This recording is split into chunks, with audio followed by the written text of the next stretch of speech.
নমস্কাৰ আপুনি চাবলৈ কৰিছে খবৰত ক মই ৰাজশ্ৰী লৈছো এডিআৰি সন্দৰ্ভত এক ডাঙৰ খবৰ আৰু তৃতীয় বৰ্গৰ 29 তাৰিখৰ পৰীক্ষালৈ মাজত মাথো আৰু 3 দিন বাকি আৰু ইয়াৰ মাজতে আহি পৰিছে এক ডাঙৰ ঘোষণা এক ডাঙৰ সিদ্ধান্ত গ্ৰহণ কৰা হৈছে পৰীক্ষাৰ্থীসকলে এইবাৰ পৰীক্ষা দিবলৈ কি পিন্ধি যাব লাগিব কি লৈ যাব পাৰিব পৰীক্ষা হলৰ ভিতৰলৈ যেহেতুকে চেকিং সন্দৰ্ভত বিভিন্ন অভিযোগ উঠা পৰিলক্ষিত হৈছিল ইয়াৰ পাছতে মুখ্যমন্ত্ৰী গৰাকী যথেষ্ট সৰব হৈ পৰিছে আৰু বিভিন্ন নিয়ম বান্ধি দিয়া হৈছে এডিআৰি পৰীক্ষাৰ্থীক লৈ আৰু পৰীক্ষা দিয়াৰ পূৰ্বে জানি লওক এই সমূহ কথা নহলে আপুনি পৰাৰ আশংকা আছে বিপদত আমি সন্দৰ্ভত সবিশেষ জনাই যাম খবৰ.com দৰ্শকক এডিআৰি পৰীক্ষাৰ্থীক লৈ ডাঙৰ ঘোষণা আহি পৰিছে 29 ছেপ্টেম্বৰত হ'বলগীয়া তৃতীয় বৰ্গৰ পৰীক্ষাসমূহৰ বাবে কেইবাটাও বৃহৎ ঘোষণা কৰা হৈছে আৰু নিকা স্বচ্ছতাৰে পৰীক্ষা অনুষ্ঠিত কৰাৰ বাবে কটকটীয়া নিৰাপত্তা ব্যৱস্থা ৰখা হৈছে পৰীক্ষাৰ্থীসকলৰ বাবে আহি পৰিছে ডাঙৰ ঘোষণা কি পৰিধান কৰি যাব লাগিব এইবাৰ পৰীক্ষা দিবলৈ চেকিংৰ সুবিধাৰ্থে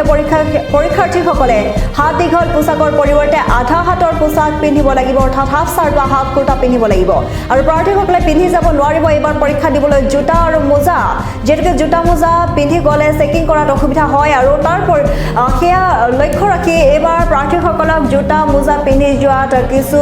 নিৰ্দেশনা প্ৰদান কৰা হৈছে ইয়াৰ পৰিৱৰ্তে তেওঁলোকে পিন্ধি যাব লাগিব চেণ্ডেল লৈ যাব পাৰিব admit card voter ID Aadhaar card PAN card driving licence আৰু ওপৰত লেবেল নথকা ব্যক্তিগত পানীৰ বটল লৈ যাব পাৰিব পৰীক্ষা কেন্দ্ৰৰ ভিতৰলৈ আমি জনাইছো এক গুৰুত্বপূৰ্ণ খবৰ এডিআৰিৰ 29 তাৰিখৰ পৰীক্ষাক লৈ আহি পৰিছে ডাঙৰ ঘোষণা কেইবাটাও ডাঙৰ ঘোষণা আৰু তেওঁলোকৰ পোছাক পৰিচ্ছদৰ ক্ষেত্ৰতো আহি পৰিছে কেইবাটাও নিয়ম নিকা স্বচ্ছতাৰে পৰীক্ষা অনুষ্ঠিত কৰাৰ বাবে কটকটীয়া নিৰাপত্তা ব্যৱস্থা ৰখা হৈছে যেহেতুকে প্ৰতিটো পৰীক্ষাত আৰু চৰকাৰ অগ্ৰসৰ হৈছে নিকা নিযুক্তিৰ অৰ্থে যেহেতুকে লাখ পৰীক্ষাৰ্থীৰ ভৱিষ্যত জড়িত হৈ আছে ইয়াৰ সৈতে সেয়েহে কোনেও যাতে ইয়াৰ সৈতে কোনো ধৰণৰ দুৰ্নীতি কৰিব নোৱাৰে কোনো ধৰণৰ যাতে অনিয়ম সংঘটিত নহয় তাৰ প্ৰতি লক্ষ্য ৰাখি ৰাজ্য চৰকাৰে কেইবাটাও নিৰ্দেশনা জাৰি কৰিছে আৰু পৰীক্ষাৰ্থীসকলক লৈ 29 তাৰিখৰ পৰীক্ষাৰ পূৰ্বে আহি পৰিছে কিছু গুৰুত্বপূৰ্ণ নিৰ্দেশনা পৰীক্ষাৰ্থীসকলৰ বাবে আহি পৰিছে এইসমূহ ডাঙৰ ঘোষণা কি পৰিধান কৰি যাব পাৰিব চেকিংৰ সুবিধাৰ্থে পৰীক্ষাৰ্থীসকলে হাত দীঘল পোছাকৰ পৰিৱৰ্তে আধা হাতৰ পোছাক পিন্ধিব লাগিব অৰ্থাৎ আপুনি ফুল চাৰ্টৰ পৰিৱৰ্তে আপুনি হাফ চাৰ্ট পিন্ধিব পাৰে আৰু বা হাফ কুৰ্তা পিন্ধিব পাৰে যেনেকৈ চেকিংক লৈ বিভিন্ন অভিযোগ উঠা পৰিলক্ষিত হৈছিল ইয়াৰ পাছতে মুখ্যমন্ত্ৰীয়ে SOP দিয়াৰ কথা ঘোষণা কৰিছিল আৰু এই ক্ষেত্ৰত নিকা স্বচ্ছতাৰে নিযুক্তি দিয়াৰ ক্ষেত্ৰত সৰব হৈ পৰিছে ৰাজ্য চৰকাৰ আৰু সমান্তৰালভাৱে পিন্ধি যাব নোৱাৰিব জোতা মোজা পিন্ধি গ'লেও চেকিং কৰাত যথেষ্ট অসুবিধাৰ সন্মুখীন হয় আৰু সেয়েহে জোতা মোজা পিন্ধাত নিৰ্দেশনা আৰোপ কৰা হৈছে ইয়াৰ পৰিৱৰ্তে চেণ্ডেল পিন্ধি যাব লাগিব লৈ যাব পাৰিব লগত এডমিট কাৰ্ডখন আৰু যথেষ্ট গুৰুত্বপূৰ্ণ এডমিট কাৰ্ড পাহৰি নাযাব আপুনি সমান্তৰালভাৱে আপোনাৰ যিকোনো আইডি লৈ যাব পাৰিব ভোটাৰ আইডি আধাৰ কাৰ্ড বা পান কাৰ্ড বা ড্ৰাইভিং লাইচেন্স এইসমূহ লৈ যাব পাৰিব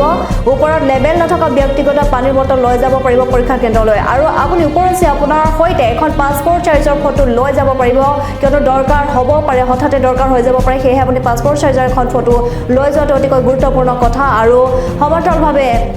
আমি জনাইছো চেকিংৰ সুবিধাৰ্থে পৰীক্ষাৰ্থীসকলে হাত দীঘল পোছাকৰ পৰিৱৰ্তে আধা হাতৰ পোছাক পিন্ধিব লাগিব আপুনি হাফ চাৰ্ট পিন্ধি যাব পাৰিব বা হাফ টি চাৰ্ট বা আপুনি যি পিন্ধি যায় কিন্তু আপুনি ফুল